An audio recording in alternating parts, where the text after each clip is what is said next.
Hello दोस्तों, स्वागत है आप सभी का एक नए वीडियो में। आज इस वीडियो में मैं आपको बताने वाला हूं कि नीच भंग राजयोग क्या होता है। दोस्तों, यहां पर आप देख सकते हैं कि हम डिस्कस करने वाले हैं नीच भंग राजयोग के बारे में। सबसे पहले आपको बता दूं कि इसका मतलब समझिएगा, कोई भी चीज नीच स्थिति में है मतलब कोई भी चीज बहुत बुरी स्थिति में है, ठीक है। बहुत बुरी स्थिति में हो और उसका भंग हो जाए। भंग होना यानी कोई भी चीज जो चल रही थी वो टूट गई या बिखर गई या उसका जो बना बनाया रास्ता था वो टूट चुका है। तो जो नीच ग्रह था वो भंग हो गया है, मतलब उसकी नीचता क्या हो गई है, खत्म हो गई है। इससे एक राजयोग बनता है जिसके बारे में हम इस वीडियो में बात करने वाले हैं। चलिए नेक्स्ट स्लाइड में देखते हैं कि क्या है। कुछ ऐसी बातें हैं जो हमें हमेशा अपने माइंड में रखनी चाहिए नीच भंग राजयोग को देखते समय। डोंट फियर द नीच। कोई भी ग्रह अगर आपने नीच का देखा तो उससे आपको डरना नहीं है, उससे आपको देखना है कि इस नीचता का कहीं भंग हो रहा है क्या। मैं आपको आज वो सारे पॉइंट्स बताऊंगा किस प्रकार से आप देख सकते हो कि अगर आपकी कुंडली में कोई ग्रह नीच का है तो उसका भंग हुआ है या नहीं। साथ ही साथ आपको कुछ एग्जाम्पल चार्ट से भी दिखाऊंगा कि कैसे वो नीच भंग के रिजल्ट्स मिलते हैं। भंग मीन्स कैंसलेशन, मतलब अगर कोई भी चीज भंग हो रही है मतलब वो कैंसल हो जा रही है। तो नीच का भंग हो जाना यानी नीच का कैंसलेशन हो जाना, मतलब वो ग्रह अब नीच का नहीं है। द अल्टीमेट राजयोग, इससे एक अल्टीमेट राजयोग बनता है और उसके क्या रिजल्ट्स होते हैं वो मैं आपको आगे बताने वाला हूं। किस प्रकार के वो रिजल्ट देंगे, ऐसा नहीं है कि वो आपकी लाइफ को एक उच्च के ग्रह की तरह बना देंगे। उनके रिजल्ट्स किस टाइप के होंगे वो भी मैं आपको बताऊंगा। ठीक है, चलिए आगे देखते हैं। कुछ कोर रूल्स हैं ऑफ नीच भंग, उनके बारे में हम बात करते हैं। पहला रूल है, the dispositor of debilitated planet occupies केंद्रा फ्रॉम लग्न आर मून। डिस्पोजिटर का मतलब होता है कोई भी ग्रह जिस राशि में बैठा है उस राशि का मालिक को हम डिस्पोजिटर कहते हैं। जैसे मान लीजिए हमारा जो शनि है, मान लीजिए यहाँ पर 1 नंबर लिखा हुआ है और यहाँ पर शनि देव बैठे हैं।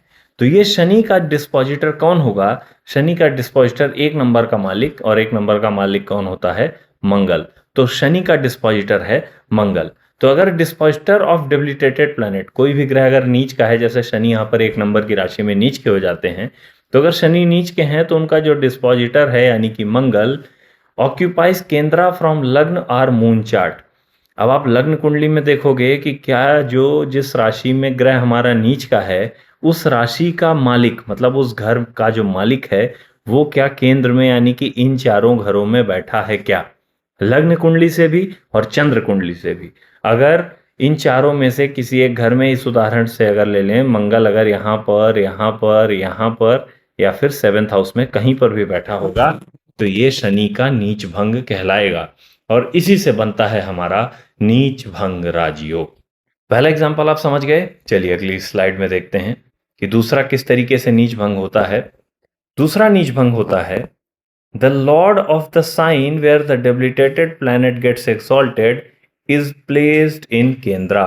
मतलब जो भी ग्रह नीच का हो, जैसे मान लीजिए कि यहाँ पर 1 नंबर की राशि में शनि नीच का है या कहीं पर भी कुंडली में है, तो हमको ये देखना है कि ये जो डिबिलिटेटेड प्लैनेट है, मतलब नीच का ग्रह शनि, वो उच्च का किस राशि में होता है। तो हमको पता है कि उच्च का यह शनि होता है 7 नंबर की राशि में, तुला राशि में, जिसका कि मालिक है शुक्र। कौन है? शुक्र।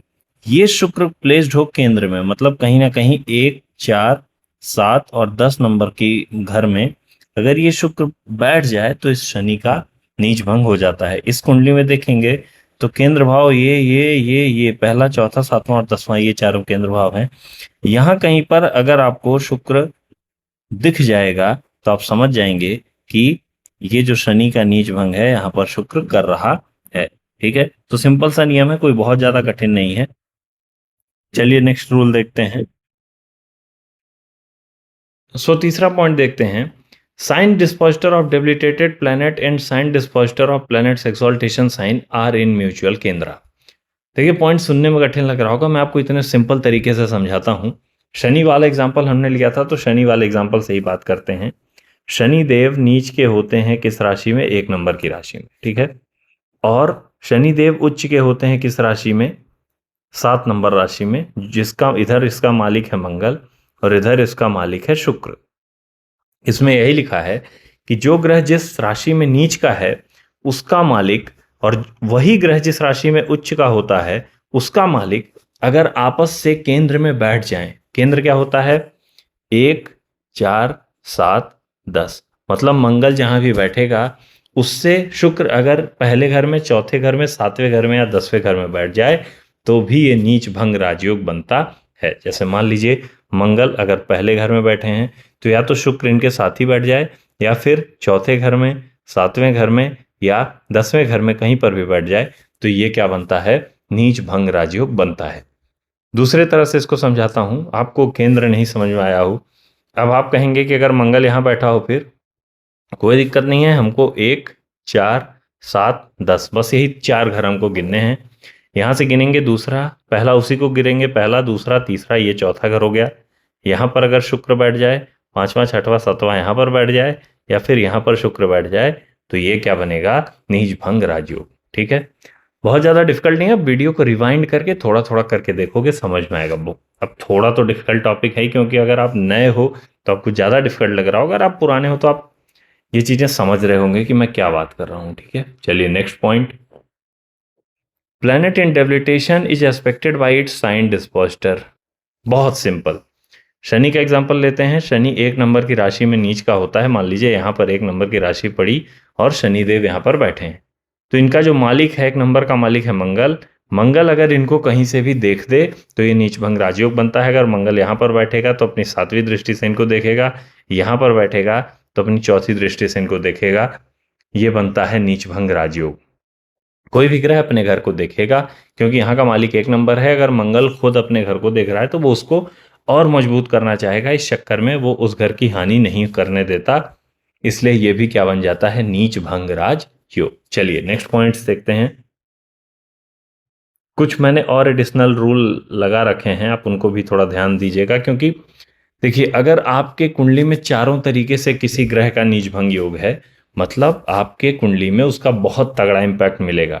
आपको कभी फील ही नहीं होगा कि वो ग्रह नीच का है। 3 तरीके से है, 2 तरीके से है, 1 तरीके से है, तो थोड़ा थोड़ा थोड़ा थोड़ा उसकी समस्याएं बढ़ती जाएंगी, बस इतना ही है। ठीक है, कुछ और रूल्स हैं, इनको भी आपको देखना चाहिए। Exalted planet is posited with debilitated planet. अगर मान लीजिए जैसे 1 नंबर की राशि में अगर शनि बैठा हुआ है, क्योंकि 1 नंबर में नीच का होता है और 1 नंबर में उच्च के होते हैं सूर्य, तो अगर सूर्य और शनि दोनों एक ही घर में बैठ जाएं, जैसे मान लीजिए यहाँ पर 1 नंबर की राशि पड़ी, यहाँ पर शनि बैठ गए और यहीं पर बैठ गए कौन? सूर्य। तो ये शनि के नीच को क्या कर देंगे? कैंसल कर देंगे, भंग कर देंगे। ये नीच नीच नहीं माना जाएगा। ठीक है, नेक्स्ट देखते हैं। 2 debilitated planets are in opposition. ऐसा शास्त्रों में मुझे कई जगह वर्णन मिलता है, और मैंने खुद से भी लाइफ में ये एग्जाम्पल एक्सपीरियंस किया है कि अगर 2 नीच के ग्रह आमने सामने हो, जैसे मान लीजिए यहाँ पर 1 नंबर राशि आएगी तो यहाँ पर आएगी 7 नंबर राशि। 1 नंबर राशि में नीच के होते हैं शनि और दूसरा 7 नंबर पे होते हैं सूर्य। तो सूर्य और शुक्र, शनि जब आमने सामने नीच के हो जाएं, तो ये जब दोनों की परस्पर दृष्टि 7वीं एक दूसरे के ऊपर जाएगी तो ये भी क्या बन जाता है? नीच भंग राजयोग। ठीक है, मुझे उम्मीद है कि आप समझ रहे होंगे। नहीं समझ रहे होंगे थोड़ा पीछे करके देख लीजिएगा। देखिए बात को समझिए कि अगर कोई भी ग्रह यहाँ पर नीच का है तो यहाँ पर वो अपनी उच्च राशि को देखेगा। किसको देखेगा? उच्च राशि को। अब अपने उच्च की राशि को देखेगा तो उसका बुरा तो नहीं करना चाहेगा। जहां पर आप हमेशा जाना चाहते हो, कोई भी ग्रह अपनी उच्च राशि में हमेशा पहुंचना चाहता है, तो अगर वो वहां पर जाना चाहता है तो वहां की हानि तो करेगा नहीं। इसलिए अगर नीच का ग्रह आमने सामने बैठे हैं तो वो दोनों की नीचता को क्या कर देते हैं? भंग कर देते हैं। लास्ट पॉइंट है डेबिलिटेटेड रेट्रो प्लैनेट। कोई भी ग्रह नीच का तो है, कैसा है भाई? नीच का है, लेकिन रेट्रो हो जाए, यानी कि स्टार मार्क लगा हो, अगर आप एस्ट्रोसेज में देखोगे, इसका मतलब हिंदी में होता है वक्री। मान लीजिए यहां पर शनिदेव बैठे हैं, 1 नंबर राशि में है, नीच के हैं, उनके ऊपर स्टार मार्क आपको दिख जाए या वो वक्री लिखे हों, तो आप समझ जाइए कि ये शनि का बहुत बेहतरीन तरीके से नीच भंग हुआ है। और छठे भाव में नीच का शनि वक्री होना मतलब बहुत बेहतरीन रिजल्ट देगा। कंपटीशन, आप बड़े से बड़े कंपटीशन में बैठोगे ना, चुटकियों में निकाल दोगे। आपके लिए कंपटीशन पास करना कोई बहुत बड़ी बात नहीं होगी। तो ये इतना सिंपल है इसको समझना कि किस प्रकार से नीच भंग होता है। अगर आपने अभी भी नहीं समझा है तो आप मुझे कमेंट बॉक्स में बताइएगा कौन सा टॉपिक आपको नहीं समझ में आया, मैं उसमें एक स्पेसिफिक वीडियो बना दूंगा या फिर मैं आपको टेक्स्ट के माध्यम से आपको समझा दूंगा। ठीक है, चलिए अब हम थोड़ा सा एक पॉइंट देख लेते हैं कि नीच भंग राजयोग किस तरह से रिजल्ट देता है। इसलिए यहाँ पर मैंने नोट लगाकर लिखा हुआ है, नीच भंग doesn't mean effortless success from birth. नीच भंग का मतलब ये नहीं होता कि आप पैदा हुए और आपके कुंडली में अगर नीच भंग राजयोग है तो आप पैदा हुए और आपको सारी सुविधाएं, you are born with silver spoon, ऐसा कुछ होने वाला नहीं है। आपको वो नीचता पर लेकर जाएगा, वो आपको बुरे दिन दिखाएगा क्योंकि वो ग्रह नीच का है। ठीक है, it indicates early life struggles, life के शुरुआती दौर में वो स्ट्रगल्स दिखाएगा ही दिखाएगा। समझ रहे हो आप, क्योंकि वो ग्रह नीच का है, भंग होगा, पहले नीच का हुआ फिर तो उसकी नीचता खत्म होगी तो धीरे धीरे ऊपर जाएगा। Followed by dramatic rise through hard work leading to sudden and astonishing success. लेकिन वो बहुत हार्ड वर्क आपसे कराएगा और फिर आपको बहुत ऊंची सक्सेस देगा। आप फिर मेहनत ऐसी करोगे कि मतलब आपको कोई रोक ही नहीं पाएगा लाइफ में। तो ये होता है नीच भंग राजयोग का रिजल्ट देने का तरीका। आप इसको नॉर्मली मत लो कि आप बॉर्न विथ सिल्वर स्पून हो गए और आपका जो है जीवन चमक जाएगा, तो ऐसा नहीं है। लेकिन ये आपको थोड़ी बुरी परिस्थितियों से झेल झेल के आपको मजबूत बनाते बनाते फिर इतनी अच्छी पोजीशन पर ले जाएगा कि आपको शायद लगेगा कि यार मैं कहाँ पहुंच गया। ठीक है, चलिए एग्जाम्पल्स थोड़ा सा देख लेते हैं इसके। ये जो कुंडली है ये अमिताभ बच्चन की कुंडली है। ठीक है, मामूली आदमी की कुंडली नहीं ली मैंने, क्योंकि नीच भंग को आपको समझाने के लिए मुझे दिखाना पड़ेगा कि ऐसा नहीं है कि कोई ग्रह नीच का हो तो वो आपको राजा नहीं बना सकता। इनकी कुंडली में भाई साहब शुक्र ही नीच का है। शुक्र आप देखो 6 नंबर की राशि में आखिरी में यहाँ पर बैठा हुआ है। ठीक है, ये देखो ये वीनस लिखा हुआ है, वीनस है ना नीच का 6 नंबर की राशि में। लेकिन उसी के साथ बैठा हुआ है बुध। कौन बैठा हुआ है? बुध। मैंने आपको दूसरा या तीसरा प्रिंसिपल बताया था कि कोई ग्रह नीच का हो, शनि जैसे मैंने एग्जांपल दिया था कि शनि 1 नंबर में नीच के हैं, वहीं पर बैठ गए हैं सूर्य, तो सूर्य 1 नंबर में उच्च के हो जाते हैं। ठीक है, उसी प्रकार से 6 नंबर में नीच के होते हैं शुक्र, लेकिन उसी राशि में कौन उच्च हो जाते हैं? वहां पर मरकरी। दोनों साथ में बैठ गए। अब देखो वीनस किसका कारक है? फेम का, लग्जरी का, लाइफ में कंफर्ट का। आप देखो ना अमिताभ बच्चन की लाइफ में कमी है किसी चीज की, लेकिन स्टार्टिंग में उन्होंने बहुत स्ट्रगल की, बहुत मेहनत की, तब जाकर के आज उनको ये सब हासिल हुआ है। और ये कॉम्बिनेशन उनके 8th हाउस में है, जो कि खुद और प्रॉब्लम्स और स्ट्रगल्स का दिखाता है। वो अलग कॉम्बिनेशन है, हम उस पर नहीं जा रहे हैं, हम सिर्फ नीच भंग को समझेंगे। स्टार्टिंग में स्ट्रगल्स हुई, लेकिन उन्होंने अपनी लाइफ में बहुत तगड़ी सक्सेस हासिल की। आपको समझना है, ठीक है, सिंपल। नेक्स्ट चार्ट देखते हैं। यहां पर हमने लिया हुआ है बिल गेट्स का चार्ट। इनकी कुंडली में आप देखोगे तो इनके 7 नंबर में बैठा हुआ है सूर्य, यस यू लिखा है, ये देखिएगा ये यस यू है, ये 7 नंबर पे। और ये जो सूर्य है 7 नंबर में क्या हो जाता है भाई साहब? नीच का। अब यहां पर इसका भंग जो है वहीं पर बैठे हैं शनि, तो शनि सूर्य के साथ बैठे हैं और शनि 7 नंबर में क्या हो जाते हैं? उच्च के। तो शनि सूर्य के साथ बैठ करके सूर्य की नीचता को भंग कर दे रहे हैं और इनकी लाइफ में बहुत ज़्यादा प्रॉब्लम्स आई। कई सारे चीज़ें उन्होंने स्टार्ट की, फिर इनकी छूट गई और फिर आपको पता है कि इनको लाइफ में अब आज ये कहाँ पे है।